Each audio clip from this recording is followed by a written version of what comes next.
Hello everybody, welcome back. I'm the Strategy Professor, and today we're going to be doing the 10.6 support tier list. So as always, if you enjoy the content, please be sure to like and subscribe. It helps out a ton on the channel. Check out the rest of the offerings as well. I'm going to do an all-rolled tier list, either released today or tomorrow.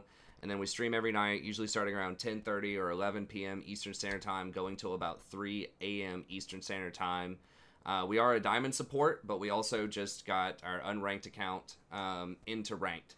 So we're doing the placement games probably over the next couple of days, so be sure to check that out. I'm going to try to see if I can do an 80 carry to diamond on that. So we're probably playing a lot of Cassiopeia, but we might sprinkle in some other things as well. So be sure to come check that out if you want a little bit of diversity to mix it in with the Rakan there.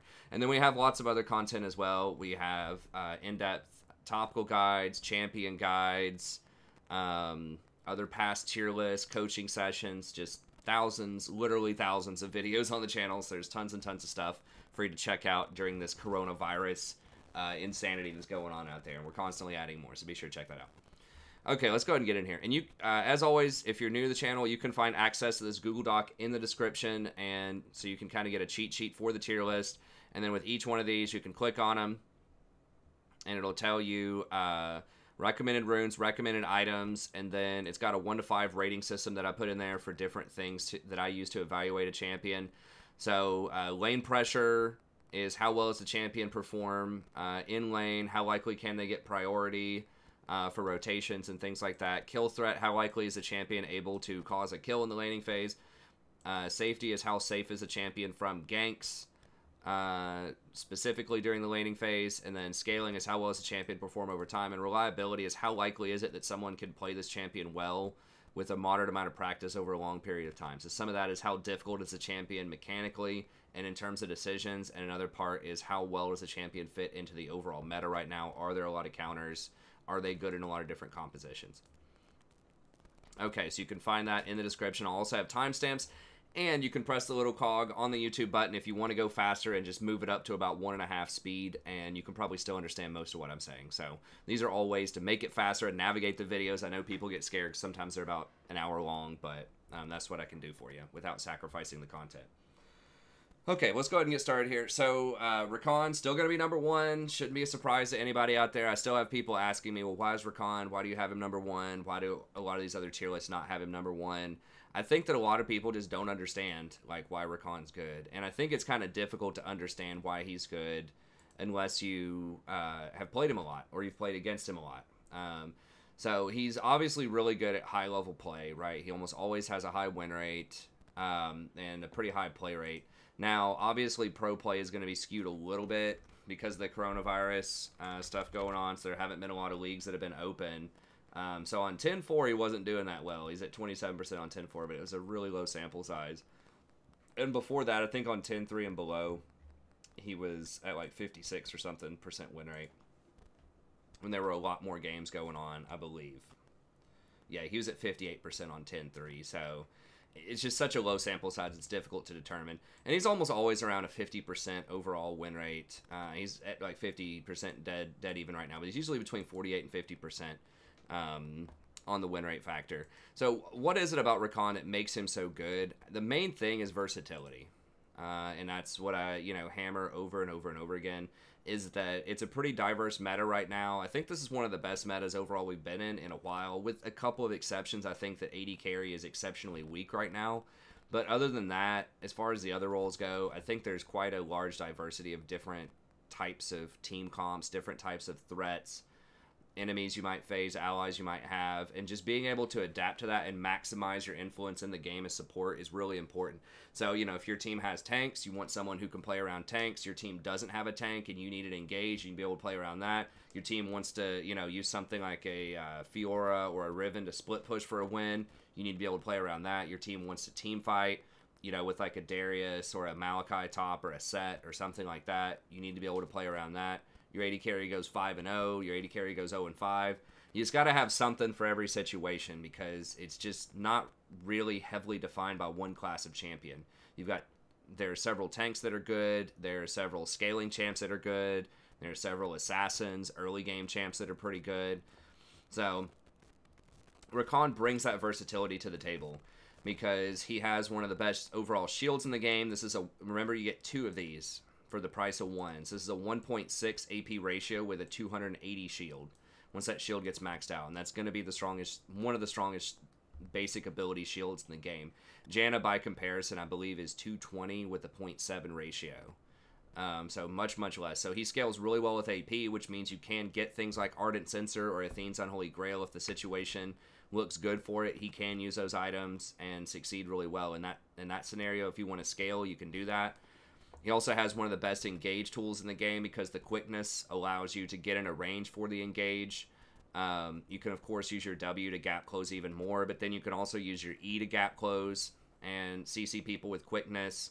Even if you miss with your W, you still have time to run around and tag more people. So it adds a whole lot of reliability to his kit that you can just run around and touch people and get the CC. So it makes it very difficult to get away from him a lot of times if he's trying to engage on you. So that's really nice. He has a lot of effective health in the laning phase because he gets this free shield every so often, which is basically like a heal that stays on him. And you can use this Q to heal yourself and heal allies. Now, the healing is not a ton early on, but it's very cost efficient. It's only 60 mana, so it's pretty decent. And he's just very safe, too. Like, it is really hard to get a hold of him. You know, if there's a gank coming in, you can almost always get out of it with your W, with your shield. You just have so much mobility, so it's very hard to catch him out. And that also means that he can get much deeper vision in the enemy jungle because he can safely go in there, get some of those deep wards, and if he gets spotted by an enemy jungler, there's a really high probability that he's going to be able to get out with his W, his ult, being able to shield allies. So it just allows him to take some more risks that other champions can't take and be really effective. You know, he's got multiple CC with his quickness. He can tag multiple people. His W can hit multiple people. You can get 3 or 4 person knockups. Very good at level 1 because of that. So there's just a lot of tools in his toolkit. And then it's really the itemization as well is what sets him apart. You know, like I mentioned earlier, he can go for some of the AP items and get a lot of value out of that if he wants to.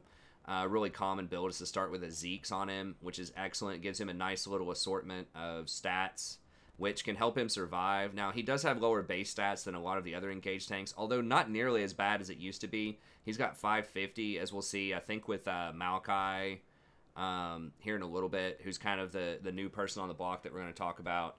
I think he has like 570 or something. He doesn't have that much more than Rakan. Like, Rakan used to have like 4 something. It used to be very, very squishy, but now he has 540 base. And remember, he gets that shield too. So that shield, even at level 1... you know, when he rolls up, he's getting 33 extra. So, effectively, he's walking into lane with 570. And this is pretty much like extra health per 5 that he's going to level this up. So, he deceptively has a lot more health than people think, especially because he gets that repeatable shield. His armor is lower. It's 32, but, you know, Maokai's is like 36 or something. Nautilus, this is like 36. So his base stats, the differential between them and some of the other tank champions that are common out there, are not really as extreme as people think. He actually has more armor than Thresh does at level 1. So, you know, the Zeke's is really nice. Gives him that extra bit of survivability. Gives him the extra damage on the AD carry whenever they hit. It allows him to apply that slow. So whenever he goes in, ults, tags somebody and then hits them with the W, it's going to slow them for that additional 3 seconds whenever they try to run away. And that's going to give your AD carry more time to run in and get on them, which is really handy because Rakan does have kind of long cooldowns. I recommend maxing the W first, but even with that, it's still going to be a 12-second cooldown. So a lot of times you're not going to be able to stick to people as much as something like a Leona or a Maokai is going to have much lower cooldowns and much more stickiness about them. But having that 3 seconds on the Zeke's, if you touch them with the Zeke's active, does allow people to run down a little bit more. So he's much more of kind of like a burst engage type of champ, and then you shield back and peel. So that's what makes Zeke's really good on him. And then after that, it's kind of up in the air. I do find myself getting Shurelya's a lot. He is one of the best Shurelya's users because he can use it for himself, obviously, to engage. But it can allow the rest of your team to engage too. So that's one of the major things with Rakan is sometimes whenever you press R and you're wanting to engage, your team may not be fast enough to get there in time, especially if you're going to do something like flash W onto somebody, you can get a little bit ahead of your team. So having the Shirelius helps out a ton. It's really cost efficient. It's a great item. It does not have a lot of great tank stats on it, though. So if you are going to be one of those big tanks, like a Nautilus, like a Maokai, a Leona, sometimes it's rough to get Shirelius because you're going to get blown up. But with Rakan, you have so much agility, you can go in with your W and then E back out. He's one of the only champs that can simultaneously engage and then disengage at the same time. Or I guess engage and run away. That he can get away with going for more agile items, more utility items as a tank. Almost no other tank can do that comfortably without becoming too squishy. But it's okay if he's squishy if you're using the mobility correctly, right? So you can kind of sacrifice some of the tankiness in order to get more utility. And Shirelius is a great way to do that. It does have the 300 health, which is really nice. He makes great use of the healing and shielding, both on himself with his own personal shield, but also, obviously, with the shield that he puts on other people. And having that bonus movement speed is huge in this meta right now because there are a lot of very dangerous champions that just if they get movement speed, they're really OP.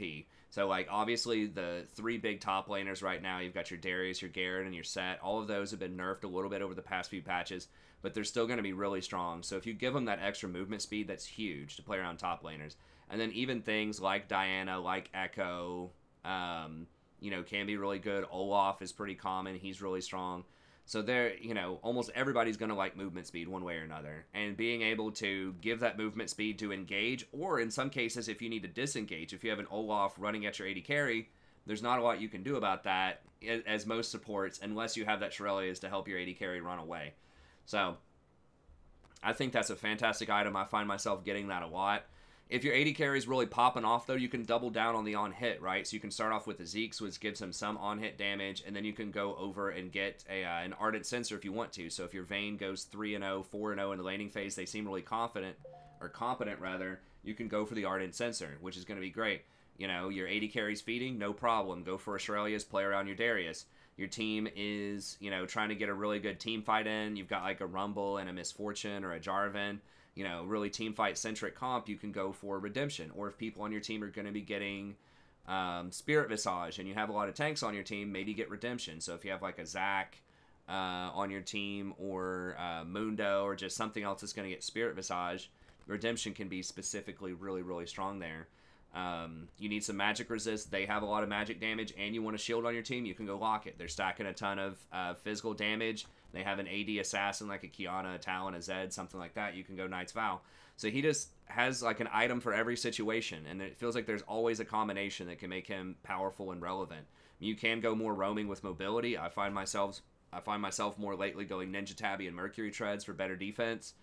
But I mean, it's really, he can get almost anything, right, and be effective on it just because of his combination of being both an engager who sometimes likes some more resistances depending on the situation, but then also serving as an enchanter who scales really well with plus healing and shielding and can afford to use utility items because he has the agility to make up for the fact that he's not going to be as tanky as some of the other champs.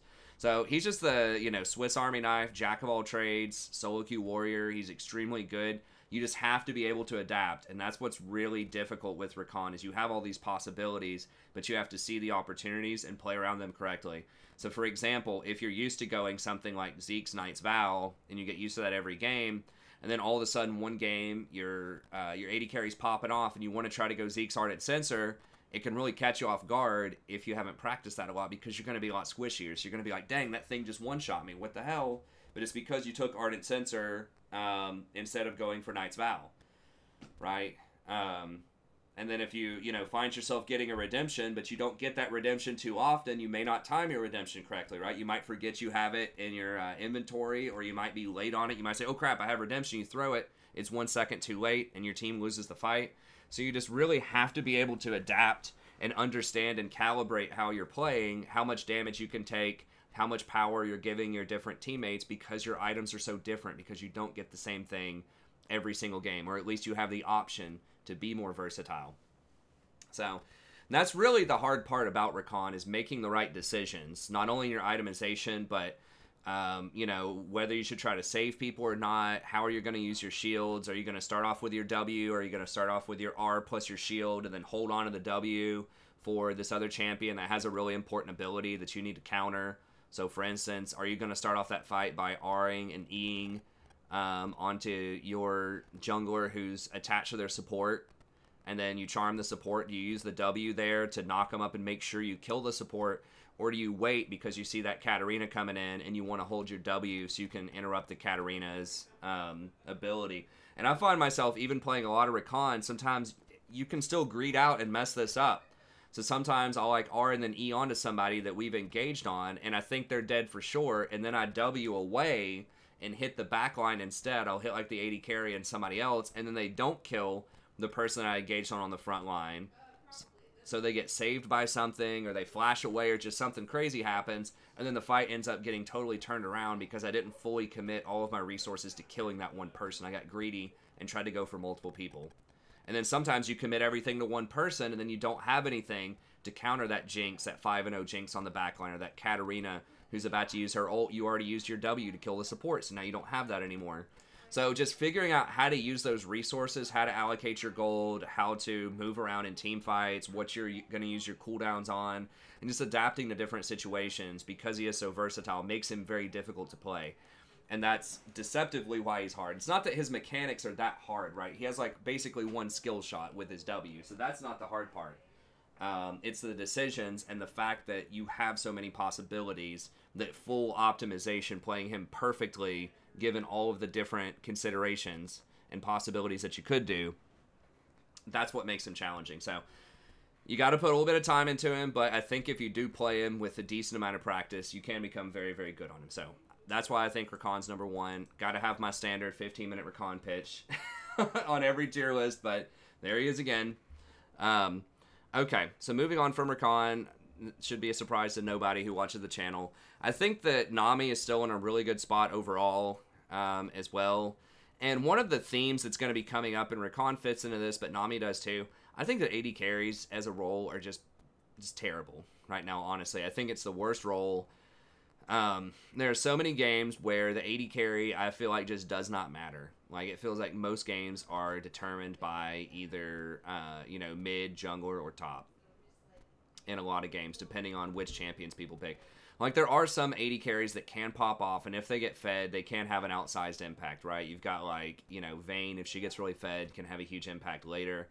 But I think a lot of times they just take too long to come online in this meta, and they just don't have enough utility. Like, there are so many champions that just, like, run around, have so many dashes, just have a crazy amount of upfront burst damage, that it just feels like AD carries, even with decent peel, just don't do enough.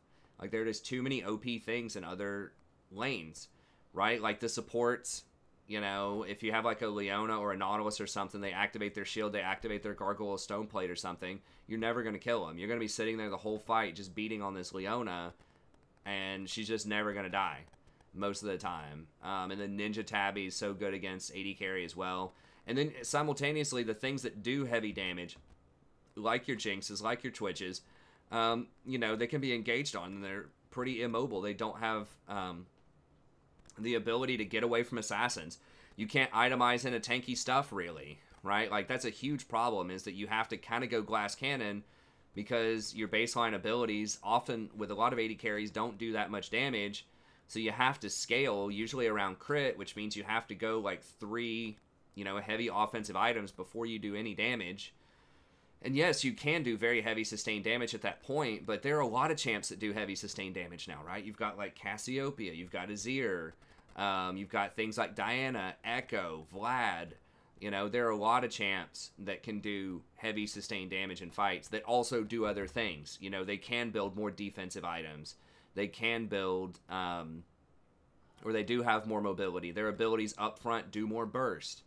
So it just feels like AD carries in general, and we'll talk about that more in the all-roll tier list that I'm going to release either today or tomorrow, but it just feels like they're so weak right now, and they just keep nerfing any AD carry that has utility or that has some upfront burst. A lot of times they're just getting nerfed.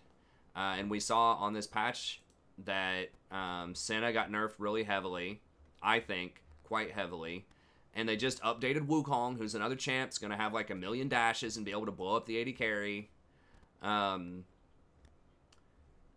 It's just like, I come into games just basically expecting the AD carry to feed, and then I'm just like, oh, we got a Darius? Okay, that's our win condition. I'm going to get Australia's, and we're just going to win. or a Set or like a Diana or an Echo.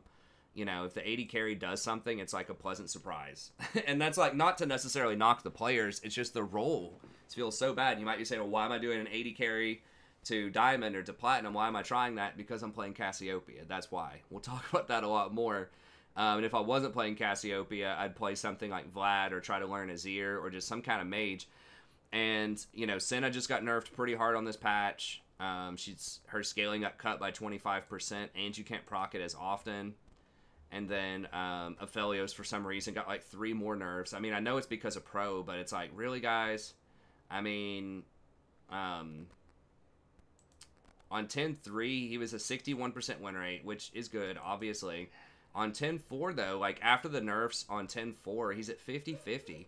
And people might say, oh, well, he has a lot of presence, right? Like, Senna and Aphelios are picked all the time. It's because all the other AD carries are trash in pro play. That's why they're picked all the time, because there aren't other options. It's not that they're necessarily super OP, right? They got a 50% win rate. It's because there aren't other good options, so you have to play them, basically. Miss Fortune was hot for a little while, and she's fallen off. So it's just basically people are going to start picking, like, Ezreal again, or Varus, just, like, utility champions, just so you have, like, something you can do later on. But yeah, in light of that, I think that you want supports, ideally, that can play around other configurations other than a ranged AD carry bottom, or at least if your ranged AD carry feeds, you can play around other champions really well. So I would not be surprised, honestly, if people start going more towards, like, Bruiser bottom. You know, again, like we were seeing Yuumi, Garen a little bit in Pro near the end of last season. I wouldn't be surprised if we start seeing that a little bit more. Or even like Darius, Yuumi, or something like that into certain matchups. If they have a tank and a low damage dealer, you know, if they're running like Maokai plus Ezreal or something like that, you could just run Darius plus Yuumi bottom, get a free lane, and then she speeds you into fights, ults somebody, and deletes everybody. Or Garen could work for that. Even Set, to an extent, could work for that. So I think that, you know, running more versatile options in the bot lane other than ranged AD carry. Or you could see more Cassiopeia, Azir, Syndra, Yasuo. I think people are just going to quit playing AD carry at some point once they realize that. And that's being reflected a little bit in the win rates too. Like, you aren't seeing huge play rates on these things, but like most things in the bot lane role right now that have a pretty good win rate are not proper AD carries. Especially once we start getting into 10-6. Now, this is not a, you know, there's not a ton of games on this yet, but right, like Cassiopeia's up there. She's played almost 1%. People are playing things like Heimerdinger, Vhagar. You're even seeing like the fasting Senna build with Tom Kench, with Maokai being played down there. You know, Yasuo is played like 2.5%, has a high win rate. So there's just a lot of, like, non-AD carry things up near the top of the AD carry tier list. Talia, still not picked very much, but... Anyways, so I think that Nami is someone who can fit that mold pretty well, just to kind of circle back to Nami. She, they changed her E a while back so that it applies to spells also. So specifically with Cassiopeia, she's very good. Or anyone else that's going to be, like, spamming out spells that can do the on-hit. Azir, I think, is someone else who could be sleeper, maybe in the bot lane. I haven't really tried that out extensively, but I think it definitely has possibilities. So she's good with that. She can work with a traditional AD carry as well. She has her bubble, which gives you a lot of CC, kill potential. She's got her ult to kind of knock people back, engage fights from a really long distance away. So she has a lot of utility in her kit. She doesn't have as much raw plus healing and shielding scaling because she only has one ability that does that, which is her wave. And it does scale pretty well with it, but the fact that she only has one means that she's not going to scale too well with plus healing and shielding or revitalize. But you can go with Thene's Unholy Grail on her first, which is going to be really strong because she does scale fairly well with AP. And then after that, you can go into Ardent Censer or even Shirelia's or something like that and get a lot of utility. So she is fairly flexible as well with her build. She can't do the tank item stuff like Rakan does, but she does have a lot of enchanter items that can be really good. And she has really nice trading in lane, especially if you're against other weak laners. So if you're against something like an Ezreal or a Kai'Sa or a Vayne, and all of those are very popular right now, she can bully them out pretty hard early on if you just walk up and spam your W on people. And they have been nerfing the Leona and the Nautilus, especially their damage early on. So they're not going to have nearly as much kill potential as they used to. especially if they have something like a Kaisa or an Ezreal. They're not going to have as much kill potential early. So, Nami is almost always really good at harassing. The question is, near the beginning of the season, if you got caught out by Leona, you got engaged on with your E, and they have a crit gen, or they have, Draven, or something like that that's going to blow you up, that can be a problem. But now that they're doing less damage, Nami can harass a little bit more freely in the laning phase, which is good. So I think that she's going to be pretty solid overall. And she can comfortably get that Shirelias if she wants to, once again, to help out the Darius, to help out the set, and things like that. So I think that's a really big deal. Okay, so yeah, Nami's still going to be really strong. It's not going to be hard to convince people of that one because she has one of the highest win rates on this patch, right? Other than, like, I guess Pantheon and Bard's kind of up there too. But yeah, Nami's going to be really strong here. Now, Yuumi's another one that probably takes a little bit of convincing. I was talking about this last patch. A lot of people, just see her win rate. It's like 48%. It's kind of like Rakan, where a lot of people are not really going to understand why the champion's difficult to optimize unless you play the champion a lot or you play against it a lot. Yuumi is probably the most misunderstood support, really close to Janna. No one ever understands why Janna, for the last 10 years has had a 53% win rate in solo queue. She's like the most consistently strong support of all time in solo queue, especially at low diamond and lower.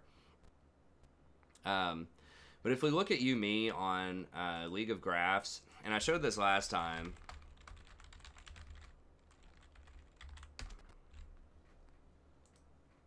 just the way that she's trending, especially if you just think about how she was when she was released. Remember the mentality when she was first released, right? And she was like this e-girl champion. She was terrible. She was really simple to play. It was brain dead. Don't do anything. But then all the pros were playing her, and then everyone's like, oh my god, she's so OP.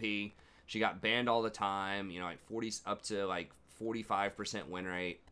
And she was just so strong, so overpowered. Everyone is just banning her everywhere. In pro and solo queue, everywhere. She was thought to be the super simple champion.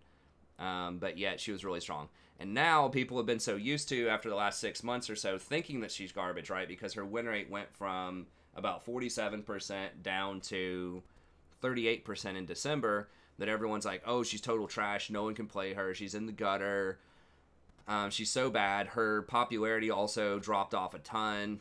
And then just kind of apparently out of nowhere, in December, but it's not out of nowhere. She did get some very specific buffs that we'll talk about here in a second. Her win rate just spikes back up. And now it's approaching 49%, right? So that's even better. The win rate is better now than it was when she was considered really OP, right? Because she had capped out at about 47, and now she's at 49. And her ban rate's not there, but you can see people are starting to figure it out. She's starting to get banned more. She's back to a 20% ban rate. But the ban rate is really far behind the win rate because there's a lot of misinformation out there, and people don't understand her. They don't understand why she's good. Her popularity is also spiking back up there. So, what is it about Yuumi? What have they changed about her? How is she powerful? Well, a lot of people talked about the huge nerf to her, which was if she gets CC'd, she can't reattach to people for 5 seconds, which is a very massive nerf to an extent. But they also changed some other aspects of her kit that make her a lot better, and these were things that a lot of people were not talking about until fairly recently. I've been talking about her, I think, for 2 patches now. As she started coming back in, I obviously wasn't the first person to, reassess and think, is she good or not? But some stuff has changed. It's not just sentiment that's changed. The meta has changed. Specifically, certain champions have been nerfed out, certain champions have been buffed, and she specifically, back in December and January, got some really important buffs. So one of the things that she got was extra attack speed on Yuumi. This is something that she didn't used to have, so it gives extra 45% attack speed when you level this up. And it gives you flat movement speed for 3 seconds. This used to be decaying over 3 seconds, so it used to fall off. Whereas now, it's just a flat amount, and it's quite a lot. Once you get 100 AP, which is really easy to do, then it ends up being 25% movement speed. So, kind of like with Shirelias, that's extremely good on Darius, Set, a lot of these champions, Garen, a lot of these champions that just want to run in and stick to you and get in your face, and one of the only ways you can deal with them is to kite them. Master Yi, who's really strong right now, especially like Gold and lower, Diana, Echo, the list goes on and on and on. Movement speed is extremely powerful right now. because a lot of champs are balanced around, once again, people being able to kite them. They're not kiting them when Yuumi's in there. So that's number one, is that she has a lot of movement speed, and she gives out a lot of bonus attack speed, which is going to be great, not only on AD carries, but now especially things like Diana. Really, all of those champs are going to like attack speed that I just mentioned. So that's going to be really good. And then this right here, they changed to be a flat adaptive force, 12 flat. And then they made the scaling a little bit higher as well. And a huge thing they changed too that went under the hood is now the percentage is based on the person you're anchored to, not you. Before, it used to give a certain percentage of your personal AP to the person you're attached to as adaptive damage. And then in return, you got their stats run through the percentage added to you. So it used to be kind of a two-way street. Now it's both people are affected by the ally stats. So if you have 100 AP and you attach to a Syndra who has 208 AP, then both people, both you and Syndra, are going to scale off of that 200 AP. Okay, so this is very good because you're a support, you're broke most of the time, and so it's going to give the person you're attached to, most of the time, it's going to give them a lot better stats. So that's really handy. As far as the Q, I think this is basically a wash. Now, a while back, they did make it to where this was going to cost like 140 mana or something crazy. They nerfed, or they buffed it back up to 90, and now it does like a percentage of the target's current health. So I think this is more damage. It used to go up to like 280 or something with a much higher percent. But the thing that's important here is this is flat based on their health, and you don't have to have a lot of AP to make this valuable, right? This is another thing. Because of the you and me, AP is not as valuable on her anymore because they don't scale off of your AP anymore. Both of you scale off of the person you're attached to. So these are two different ways that AP is less valuable on her, but you're getting higher baseline value without the AP because of the current health and because it scales off of other people. Then I believe your Zoomies also has less of an AP ratio than it used to. So in other words, they really did not want people going like the Ludens, Yuumi, bottom with Garen, like that type of stuff.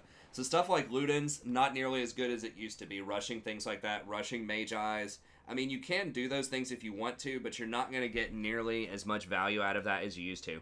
So what does that mean? So that's one way to look at it. It's like, okay, she doesn't scale as well, that's bad. Another way to look at it is you can actually get more utility items if you want to. So now you can get something like a Shrelia's if you want to double down on that movement speed. Or you can get a Redemption if you want to add more utility without feeling like you're sacrificing a lot of AP. So, and then of course you can still get the standard Athene's Unholy Grail. That's almost, you have to have that, even though the AP itself isn't as valuable. Just the fact that you're doing more damage and translating that into a heal is still going to be really strong.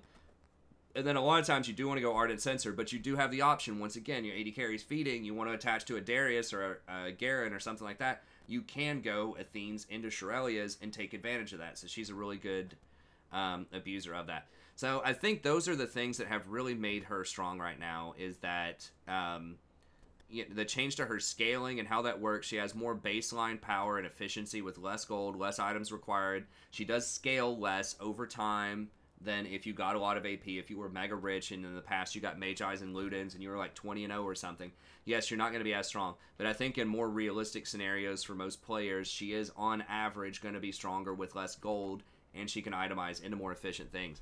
The other thing that's really powerful and sort of changed in the meta is a lot of the hard engaged champs have been nerfed. We talked about this with Nami. It's especially important for Yuumi because if the person dies that you're attached to, that's basically a free double kill.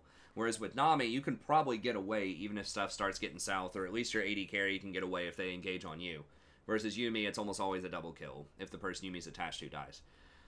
And there's no one else around to jump on. So the fact that Leona and Nautilus have been nerfed pretty hard is actually very nice for her, because they're not going to have as much burst damage. The fact that Critical Strike has been nerfed is very good for her, because now you have more time to heal people, right? You have more time to use your E, you have more time for your ultimate to get that bind off, versus before, if you were facing like a crit cloak stacking Caitlyn or crit cloak stacking Jhin, you know, they would just like one-shot the person you're attached to out of nowhere, you wouldn't have time to heal through it or to CC through it.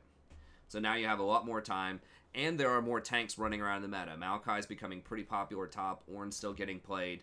Zac is extremely strong out of the jungle right now. Sejuani's starting to make a little bit of a comeback. So there are a lot more tanky champions that are coming into the meta right now that are going to be strong. And as I sort of predicted, I think you might start seeing more bruisers bottom, like a Darius or a Garen bottom that's taking Ghost. We'll see if that actually happens or not, but I do think that it could be a possibility. So, yeah, I think that she's positioned really well with the meta going forward, and she is one of the strongest enchanters. She does scale really well over time. Like I said, the AP does kind of fall off, but your utility, the fact that this has scaling with how many items your allies have, this ult is just so strong that she does perform pretty well over time. So, I do think that Yuumi is also going to be pretty strong right now. Sona's another one who is kind of silently going back up there. I don't think I've seen a Sona in my games over the last couple of weeks, but she did get some of those buffs or some of the reversion of the nerfs that she had. So she does give out the 20% movement speed again. She just can't solo lane with the Frostfang anymore. When you're rotating around by yourself with the E, then it does cost you a lot more mana because you don't get that refund. But in the lane or in team fights when you're trading with people with your Q, with your W, it does reduce the cost a little bit. So she is going to be vulnerable to assassins, but if you have a heavy team fight comp, she can be pretty good. So she has more consistent poke than Yuumi. She does more damage early on if you don't get hard engaged on, but she's not as safe, right? So she can get ganked a lot easier. Late game, she can get picked off by assassins and blown up. Versus with Yuumi, if you put a Yuumi on a Garen or a Darius, you're not getting picked off later on. So she kind of has that going for her, but she does scale much better with plus healing and shielding because your W puts out a crazy amount of like AoE shields. And she just has way better AP ratios than Yuumi does.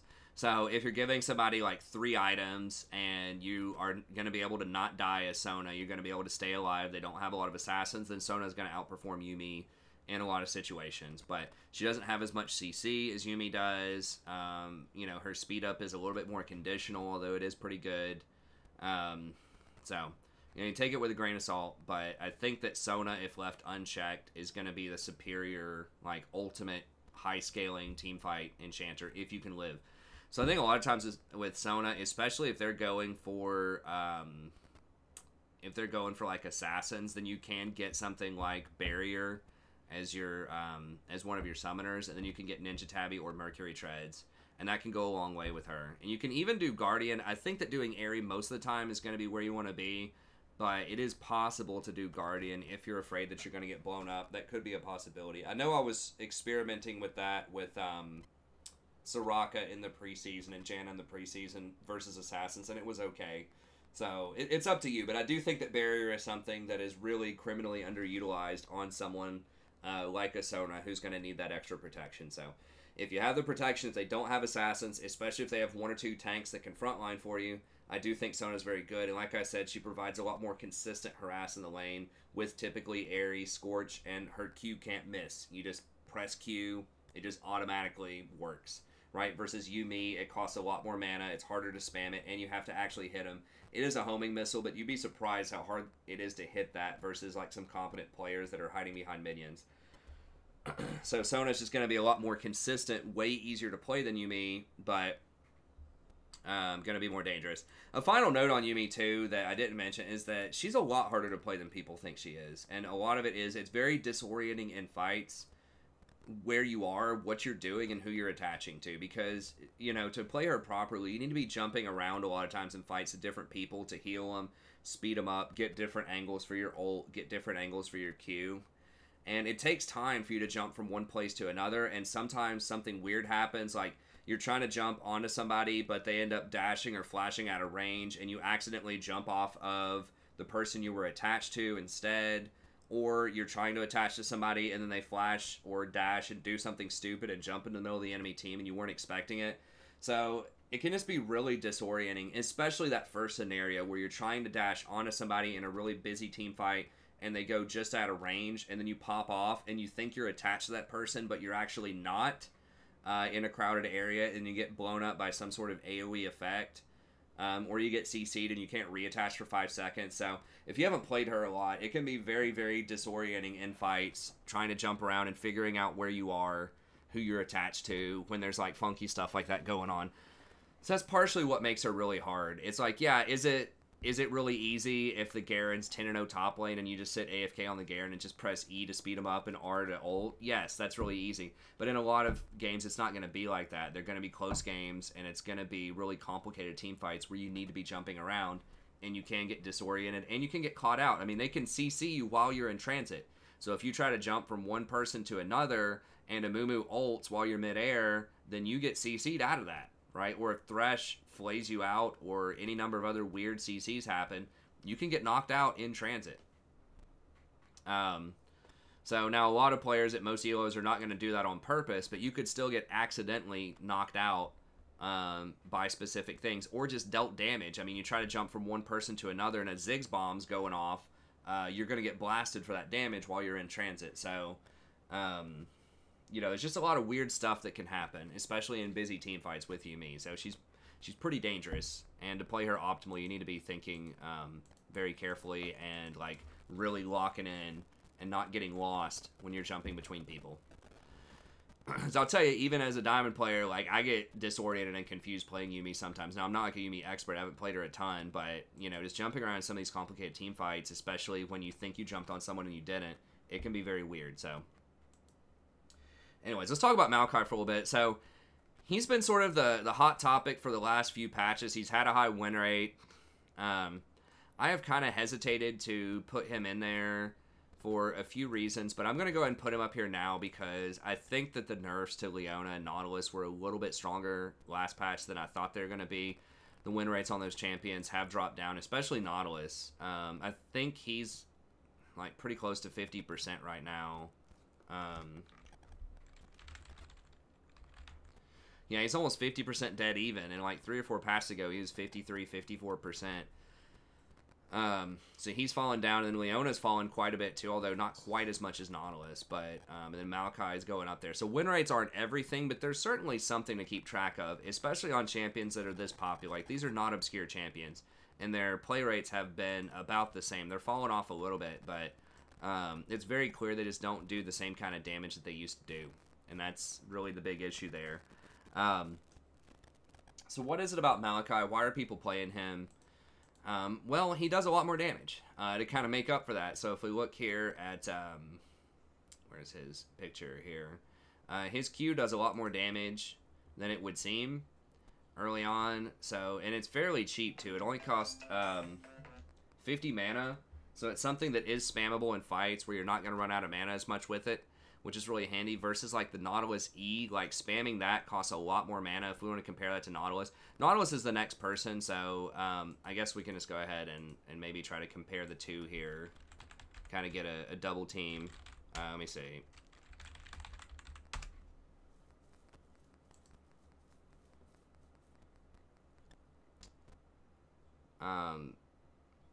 But yeah, because I think these are probably the two closest ones. I mean, Leona's another one that I think is going to be pretty good right now. There we go. But if we compare, I think Maokai is closest to Nautilus. So if you look at this E, this goes up to 90 mana. So it is on a 5-second cooldown, and that's also what Maokai's is. Maokai's also goes down to a 5-second cooldown. It's 600 range. I think this is also 600 range, which is pretty close. Now, if someone only gets hit by one wave, then it's only going to be 175 damage. This does slow them for 1.5 seconds for a little bit. Now, the Rosie scenario where you hit them with everything is 350 damage, but it's hard to get hit by multiple waves in team fights because people are running around a lot. It's possible, but it does cost way more mana, so you're going to go out of mana a lot faster with that. Versus this is just going to be 250 flat all the time.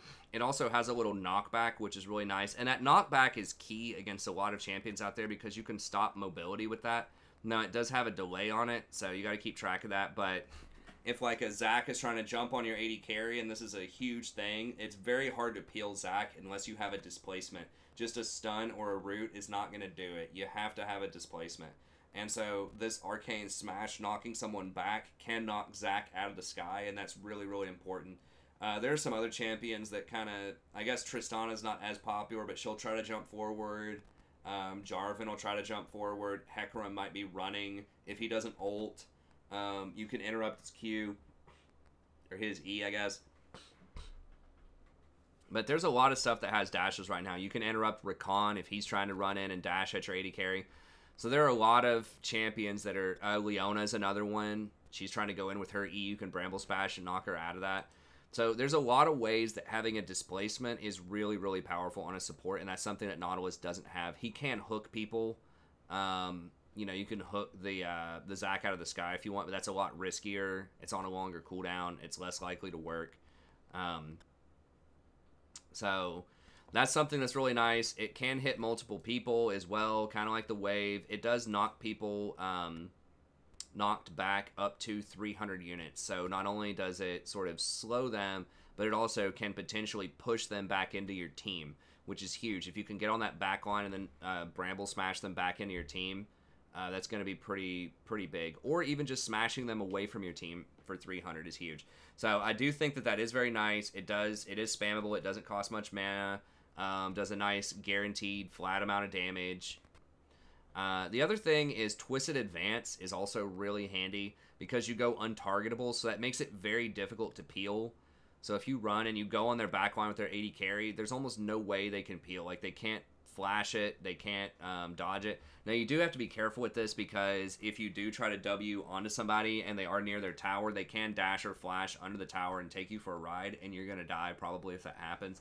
So you got to be careful around towers. But in team fights and things like that, it's basically impossible to get away from him unless you have a stasis type of effect. It's guaranteed to land, even through a root, even through a dash, a flash, whatever. Once you start that animation, you're going.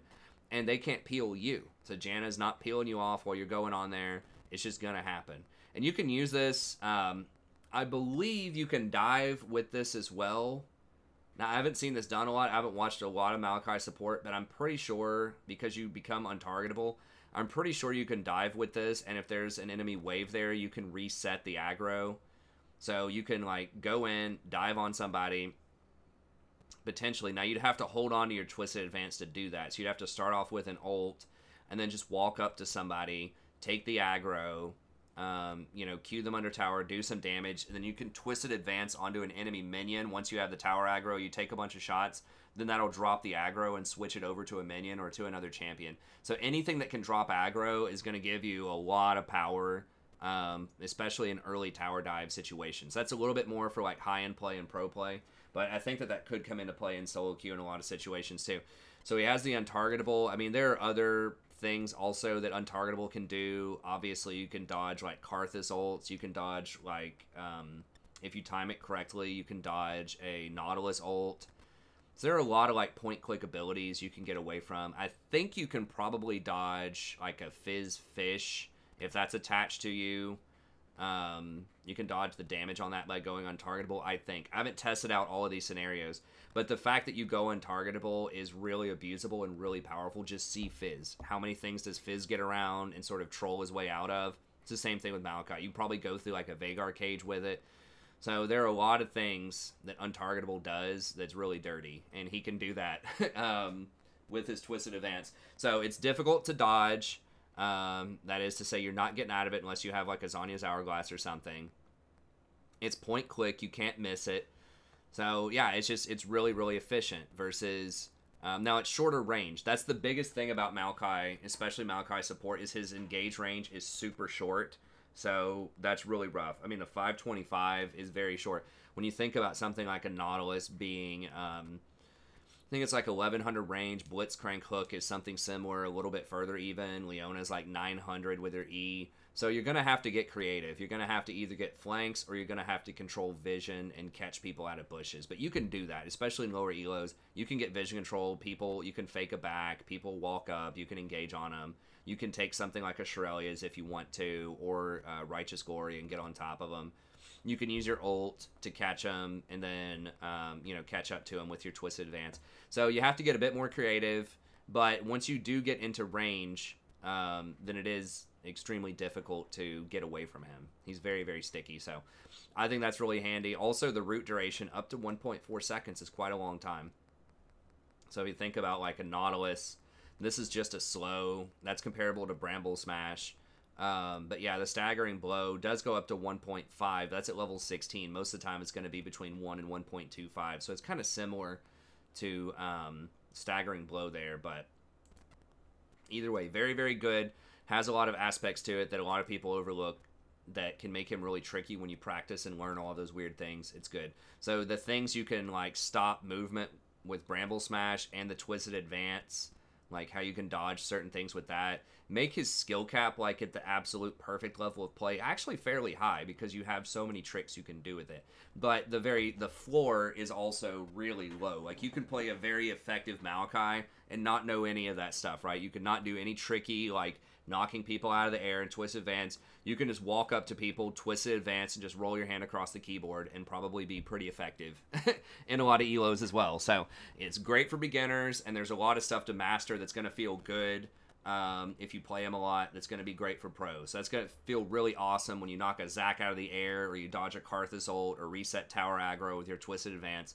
There's a lot of really feels good moments for making great plays too. So I think that's a really good aspect of Champions. It's like beginner friendly, but really fun to master when you get some of those mechanics down that make people want to tear their hair out.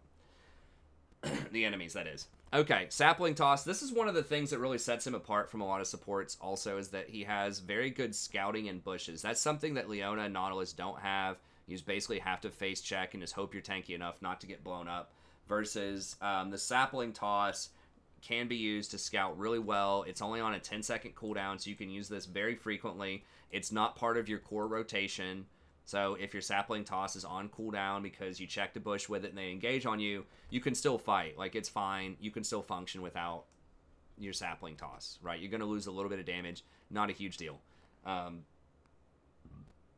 Now, it does stick around for a while, too, so you can use this to kind of scout and get some extra wards.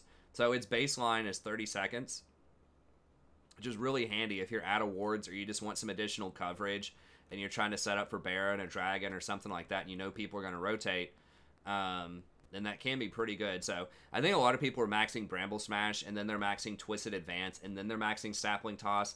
There was a time in the past where everybody maxed Sapling Toss because it did way more magic damage, but they've nerfed it a lot, so I wouldn't recommend doing that these days. But it does really high base damage. I mean, it does 7% of somebody's maximum health. And then if it comes out of a bush, so if you throw it in a bush, it arms after like half a second or something, then it'll end up doing double damage. So it ends up doing 14% of their maximum health off of just 1 point in this. And it slows them for a pretty good chunk too. So it slows over 2 seconds for quite a bit, 35% for 2 seconds. So that's pretty good. So you can even try to harass people under tower by slinging this. It's only 60 mana early on, so it's definitely, you can use that. But if you can get it out of bushes as well, it's going to do a lot of damage. So he has great bush control. You can really like flush people out of bushes and get vision control with him, which is pretty handy. And he has good wave clear too. I mean, that's one thing too. If you use the Sapling Toss in a bush and then you use like your Bramble Smash, you can clear waves pretty quickly. Now, do you always need really good wave clear as a support? Not always, but there will be some situations where you need to push hard, or you're just having to push a side lane because no one else is there. You know, it happens, right? Or you're trying to defend under tower or something like that. Having a little bit of wave clear is definitely good. So Sapling Toss, great vision control, pretty good AoE damage, especially if you can get it in a bush. You know, that forest dragon, if that goes on, obviously it's going to be really good for Maokai as well. So I think that I think he has a lot of potential there. And then you also have this Nature's Grasp, which has a huge range, 3,000 range, which is like 2 screen lengths. It's forever. Now it does speed up as it moves, but it does move very slowly at the start. So it can potentially be fairly easy to dodge if people have a lot of mobility. But at the same time, if you throw this through a choke point where a fight's about to break out, it can be quite difficult to dodge if you aim it right at the middle of somebody because it's very wide. So it's usually best to use this as a follow-up engage. So if you have a Zac on your team that runs in, or an Ornn that engages, or like a Set that runs in and tackles somebody or something like that, that's when it's best. Kind of like a Nami wave. But if you have to, you can try to start a fight off with Nature's Grasp as well. So very low cooldown, low mana cost. Doesn't do a ton of damage, it's okay, but it can root them for up to 2.6 seconds. So that's a very long time. Now, are you going to get that? Not usually. You're not going to get that full amount. But a lot of times you can get at least a 2-second stun, which is very nice. If you do it point blank, it's about a 1-second root. So it's not amazing, but a lot of times, you know, reasonable range, you can get a 2-second root off a 700 range. So I think that's pretty good. So, for example, and this is where Shirelia's is very good, you can start Nature's Grasp, Shirelia's, run at somebody, and then W them, so there's no way they can get out of it, and then Bramble Smash and push them back into your Thorns, and they're going to be stunned for, like, you know, a grand total of, like, 3 seconds and change. So that's where Shirelia's can be very good. You can actually outrun the Bramble and get to him and lock him down before it gets there. So there's a lot of interesting combinations. You can do it with Righteous Glory, too. So I think that's good. I mean, he has a good chunk of magic damage, good AoE, excellent vision control with the sapling toss, lots of cute little tricks you can do with Twisted Advance and Bramble Smash. So I think that's why he's coming back in. And the fact that a lot of people, or that Leona and Nautilus have been nerfed so much, people are looking for another engaged type of support. And I think that he could serve that. He can also do something comfortably like an Abyssal Mask if you want to get a little bit extra damage if your team has a lot of magic damage. So he's got a lot of potential there. And his passive, I had to reread this because they've changed it so many times. It's only if Maokai casts an ability or if an enemy hits you with an ability is the cooldown reduced by 4 seconds.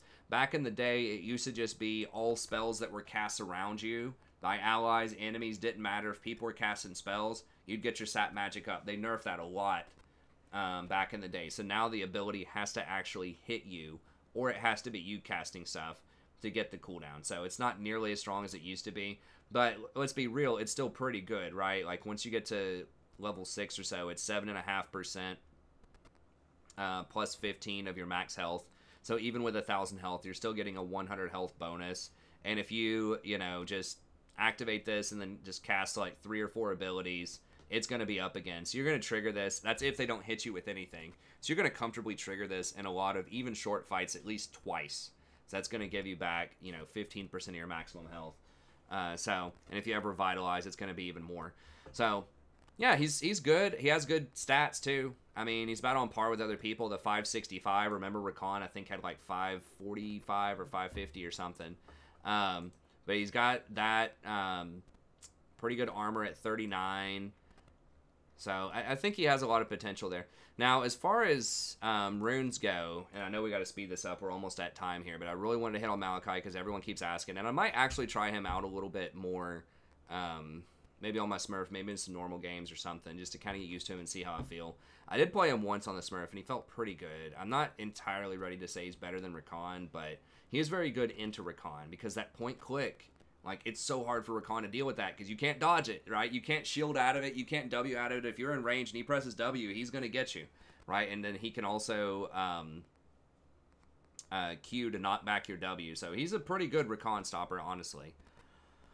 Just don't use it against me if you snipe me out on stream. But I like the presence of mind. One nice thing about going presence of mind on tanks, and we'll talk about this with Nautilus here in a second too, is that you don't have to go for a mana item, so you can just straight up rush the Gargoyle Stoneplate if you want to, which is like the really OP tank item, obviously, that everyone's getting. So that does allow you to get that, and then just move straight into things like Knight's Vow, or into things like Locket, or, you know, whatever else you want to get that's going to be a little bit more of a teamfight item. So Zeke's is okay, but the fact that you're already going to be pretty sticky, like, it's a little redundant. It is nice. You'll probably still go Zeke's in a lot of games. It does add some extra damage, but if your AD carry is just not doing that well, or they're auto-filled and you decide you want to play the game anyways, you're not paying as much to try to get the for the on-hit, right? So if your AD carry is just not putting out that much DPS, the extra on-hit on Zeke's is not going to matter. You're already going to be sticky. Yes, you are doing the extra damage, which is handy, and you are going to be a little bit more sticky, which is good, but you're paying a lot of cost for the mana and just like some okay stats, right? And you are getting the CDR, which is nice. So Zeke's is still good, But I'm just saying, if you go Presence of Mind, that's going to give you the 500 mana, and it's going to give you mana regen in fights, like a lot of extra mana regen. And 500 mana is worth a lot. It's like 600 or 700 gold value, even without the 20% mana refund in a fight. And you're usually going to get the mana refund, which is effectively going to give you at least another, 200 mana. So that rune is like about 1,000 gold value or more, especially in team fights. In the mid to late game. So it's an extremely gold efficient rune. Then that also allows you to take Tenacity second, which is really handy, obviously, so you don't get chain CC'd. Just a very, very good rune. Hey, thanks for the sub. I appreciate it. It's a very good rune. So I tend to like those two. I know there are some people that get like Mana Flow Band and Transcendence. Transcendence doesn't come online until you're level 10. That's already really late into the game. Yes, the 10% CDR is nice. Your stuff's already on a fairly low cooldown, like your Bramble Smash is 5 seconds, so, I mean, it's the CDR is nice, but it just doesn't do anything in the early game, for the first 15 minutes of the game, it's not going to do anything, 15 to 20 minutes, and then Mana Flow Band is just a much weaker version of Presence of Mind. I mean, you have to stack it up, you have to stack Presence too, but it only gives you 1% of your missing mana out of combat. That's not going to give you that much in active combat, because you're not spamming poke abilities. Like, I guess you can spam your seeds, but, like, getting that 20% refund, especially early on in, like, a little skirmish, like a little 2v2 level 4 fight, like, that is massive, because if you kill somebody, it gives you that instant burst of a lot of extra mana, versus Mana Flow is not going to give you anything, and if you're out of mana, which you probably will be at an all-in early on, an extended trade, so I just find myself really, really liking Presence of Mind. I think that's a very underrated rune. It's extremely powerful. So I think if you go that, then you don't have to go for a mana item. If you don't want to, you don't have to go for Zeke's. You can look at other options. So I think that's a really handy thing with him. And that can even allow you to get a Shurelya's early on. So you can go like Stone Plate and then a Shurelya's. This is going to give you, the infinite unkillable tankiness. And then that will free you up to be able to get something like a Shurelya's, which is extremely good on him. I mean, the plus healing and shielding's not insane. It does help you with your passive. But just that movement speed alone is, like, so valuable in Maokai, because that's his one big weakness, is that he can't engage, or it's harder for him to engage. But the fact also you can start the Bramble, you can start the ult, and then Shurelya's onto people, so that it's guaranteed to hit for that insane CC, is going to be very good. So, overall, I do think that Maokai is pretty strong right now. I'm definitely going to explore him. He has had a high win rate for several patches, but I think that these consecutive nerfs to 80 carries, and especially kind of the early game bully 80 carries like Senna, like Aphelios, are going to give him an easier laning phase, which I think is going to be his weakest phase of the game. His strong phase, I think, is obviously going to be his team fight mid game. But if you're not poking him out, if you're not applying sufficient pressure to him, and he gets just a free pass into the mid game, I think you're going to be in trouble, because he's going to do like quite a bit of damage and have a ton of CC. So I think everything's aligning very well for Maokai right now. Okay, the last couple I'll talk about are going to be pretty familiar faces. Nautilus, we just mentioned. I think that, Nautilus can still be played. He does still have nice CC. I just think that Maokai is probably outclassing him right now. Sorry, Grey Graves, I know you love Nautilus, but, the damage on the Q did get nerfed, so he doesn't have nearly as much burst. I personally did not think this was going to be a big deal, but it kind of was, and part of this is the conjunction of the early game 80 carries have just been nerfed so hard. The Crit Cloak nerfs hurt. Then you have Aphelios and Senna getting nerfed. Misfortune's kind of one of the only, like, really high-tier early bully champions that's still around. Jhin, you still see sometimes he's alright, but it's just the burst is just not there a lot of times as much as it used to be. People can dodge the hook. They can, you can't hook people through walls. So he's still going to be good. He's still going to be good. Don't doubt it, but his win rate's reflecting that if he doesn't get a lot of damage early, his CC and his tankiness are just going to kind of fall off a little bit early on. He is a lot more mana intensive. You can take Presence of Mind and that helps, but you're still going to run out of mana really fast spamming Riptides in fights, because it's 40 more mana, almost double the mana of Maokai's Bramble Smash. His depth charge, is kind of like Maokai's W in that people aren't going to dodge it, or they can't unless they have some sort of Zhonya's effects. That is really nice. And it can knock up multiple people. That's totally possible. But it is a shorter range than Maokai's ultimate. I don't know. He's still going to be good. He can't scout bushes. That's one of the huge things as well. You know, he's going to have a hard time face-checking bushes and not getting blown up early on. His damage is going to be significantly lower. Like I said, you can't spam this as much. And the Rosie scenario, yes, this is doing more if they're like right in your face and they get hit by multiple waves. But if they're not, then it's tougher. You don't have a great answer against other hard engage like Zac or things like that. Different assassins wanting to jump in out of nowhere, like a Rengar jumping in, whereas with the Bramble Smash, it does displace people.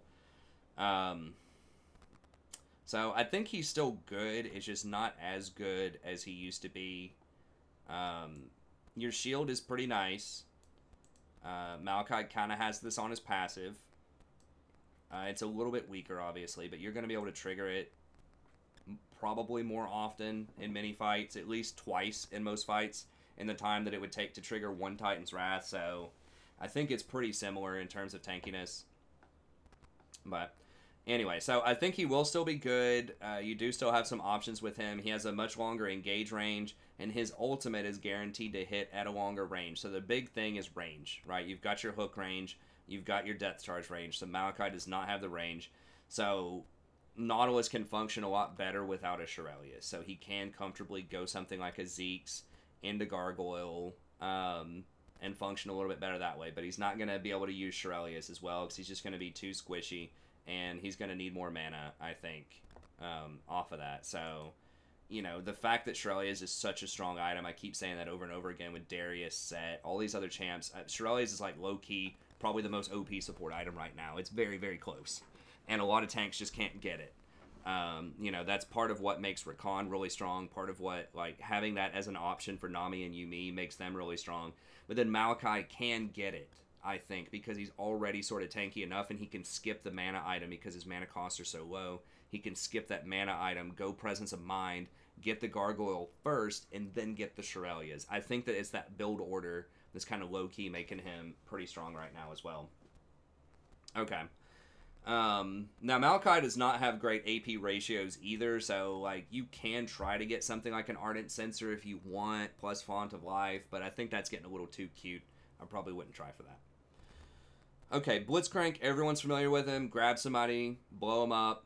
You know, not much to say here. He got nerfed a little bit last patch. Probably not going to matter too much. Now, I will say that he's surprisingly not as good against Rakan as people think he is, because Rakan can dodge that stuff a lot.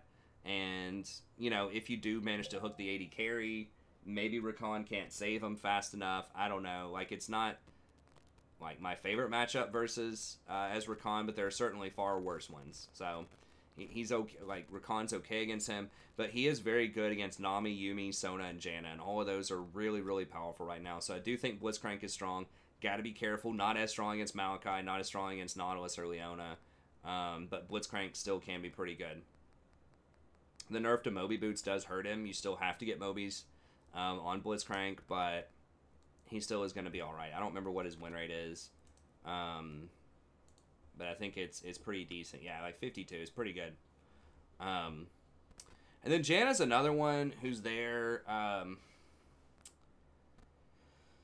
She does have a high win rate. The problem with Janna is there's her CC, just flat out, can you stun somebody, is a lot more limited than some of these other champions. So she's not as good in team fights, especially if you have hard engaged champs. So, you know, yes, she can get something like a Shirelias, just like a lot of the other enchanters, to help out the Dariuses and the Gareds and things like that. But she doesn't do a lot outside of that, right? Like, she's got her W, which can help out a little bit, but she's much more of a peeler. So if you do have a strong AD carry, and you do have tanks on your team, so you do have like a Jinx, and then you have a Maokai top lane, or a Zac, or a Sejuani or something, she's excellent at peeling and protecting, but she has a hard time making her own plays. So I think a lot of times you need to at least have some kind of support that has the option of doing that, because there are still plenty of team comps that are not going to take a lot of engage, right? You're going to have, you know, some kind of assassin out of the jungle, and then your top lane's going to be a fighter. You know, you've got a Fiora top.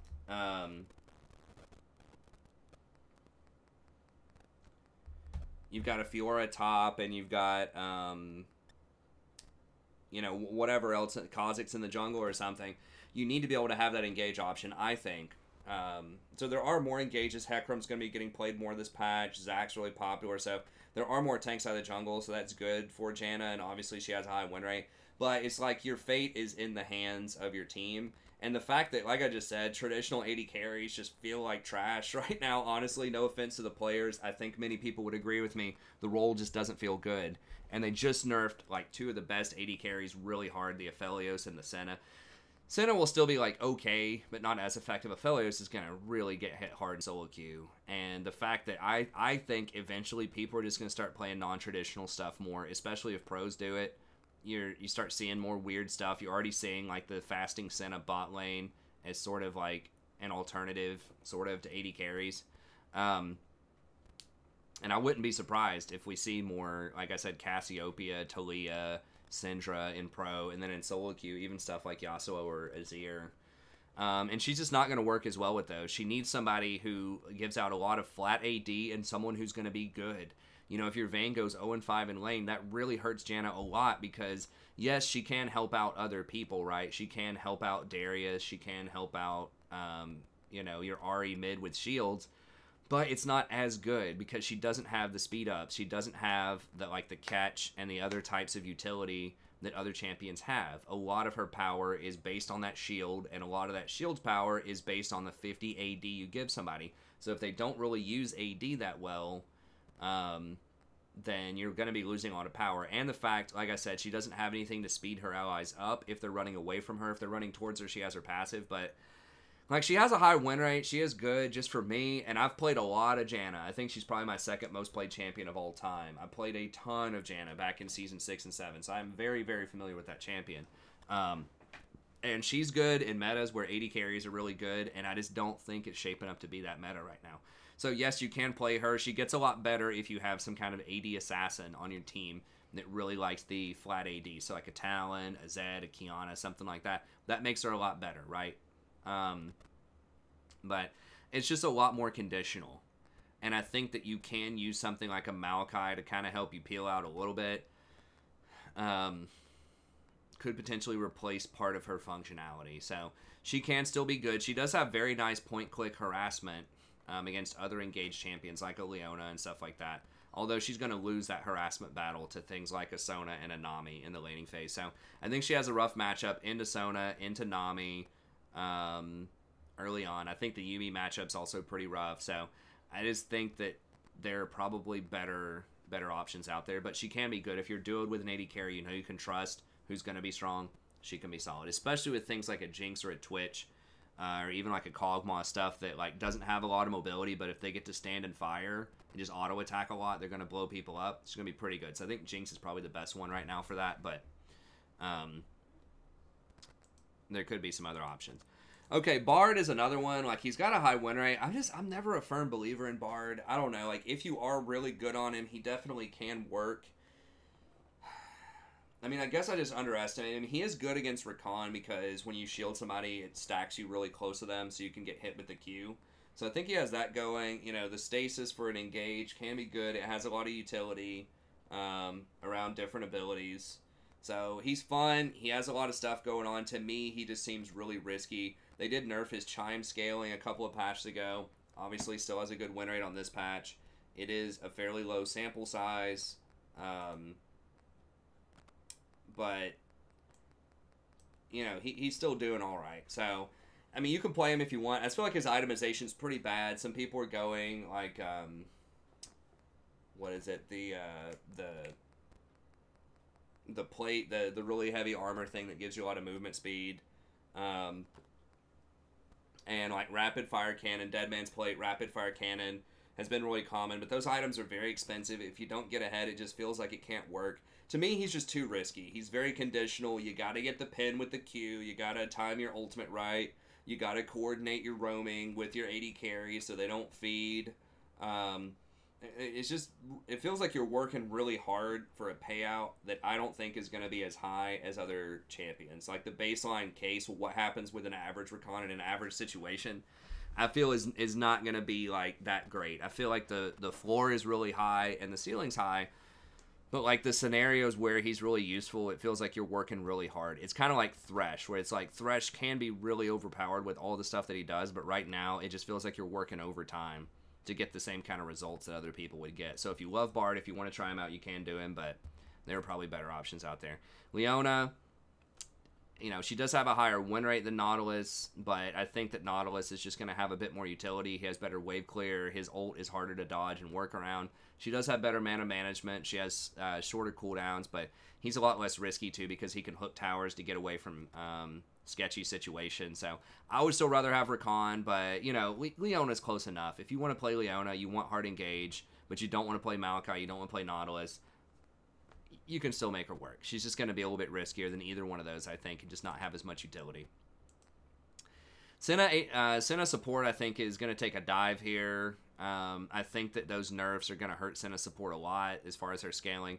Her items are still really expensive. Umbral is nice at 2,400. That's actually quite a good item. It gives you an extra sweeper, allows you to one-shot ward. So that item's very good. But after that, I think it starts to get really sketchy if you're not ahead on items. So around, you know, like the 20-minute plus mark, I think that it starts to get really rough when you have to start buying like Ghostblade or Dustblade.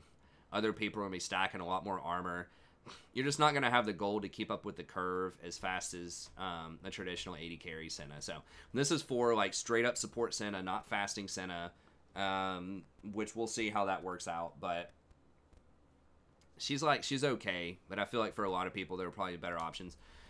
Lulu, very similar to Janna, sort of, in the fact that she scales best with an AD carry who can leverage that attack speed.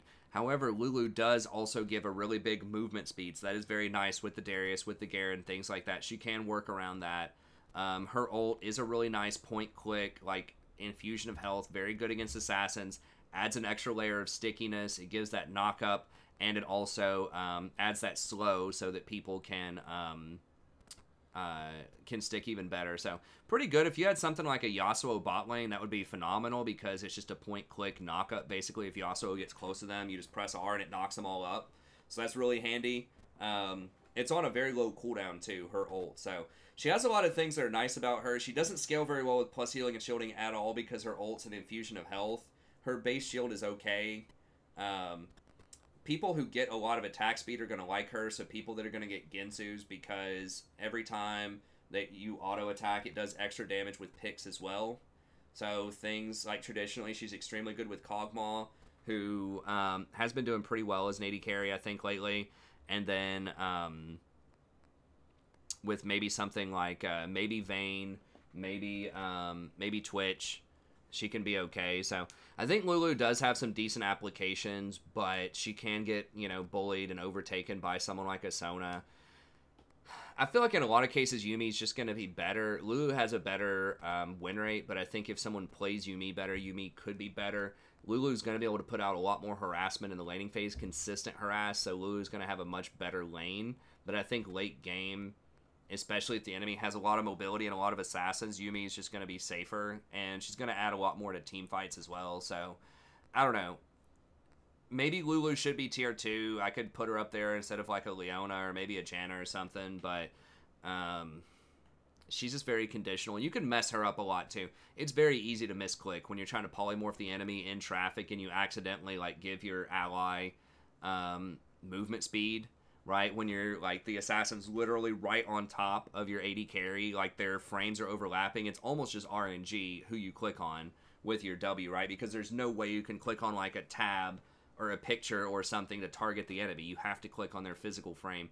I guess you can like hotkey something where it targets enemies only and doesn't target allies. There's probably some hotkey you can do for that, but it requires a lot of extra stuff that's really annoying to deal with that. Same thing with the shield. You could accidentally, you know, put the damage on the enemy instead of shielding your ally. Now, you can use the picture of your ally to make sure you put the shield on them, but you have to, like, move your mouse all the way down to the bottom right to do that, so it's pretty annoying. I wish the interface was a lot more modular, where you could move those pictures where you wanted to, so I could put them right above the spells, so I could target my own allies a lot easier. But apparently, you know, they're not going to allow that yet. But anyway, so Lulu's okay. Brand is okay if you really want an AP champ. We're really far on time, so we're gonna have to cut this off. But Brand's an okay champ, especially if they have a lot of melee champions on their team. He does percentage-based damage. He gets Leandres. That's very nice against tanks. So he does have a lot of possibilities there. If your team picks all AD and you need an AP threat, Brand is going to be one of the better options there. Thresh is okay. He does have a lot of utility. You got to respect the Thresh one tricks. They can be very strong, but I just don't think he's in a fantastic spot right now. His scaling is fairly low compared to some of the other tanks. He does have a lot of utility, but he can have a hard time against some of the really heavy tanks just because they're going to be tankier than him and they're usually going to have more CC and they're just going to be a lot more reliable. So I feel like he's going to have a pretty rough matchup into Nautilus and Maokai. His matchup into Leona is actually pretty good because you can flay back her E, which is nice. She can still catch you later with her ult. But I think that matchup's pretty good. But then against some enchanters, I feel like it's really rough too. The Nami is kind of rough. Blitzcrank's a terrible matchup. I think that if Blitz lands those hooks. Now, yes, Thresh is more flexible, but he's also really squishy. So if he gets hooked, I feel like he's going to get blown up. So I don't know. I love Thresh. He's really fun to play. I know we have a lot of Thresh advocates on the channel. John, I see you. I do like Thresh, but he's in kind of a rough spot. He could use a little bit of help right now, I think. And then Zyra is also another really good AP option. Better vision control in lane, but not as much upfront burst.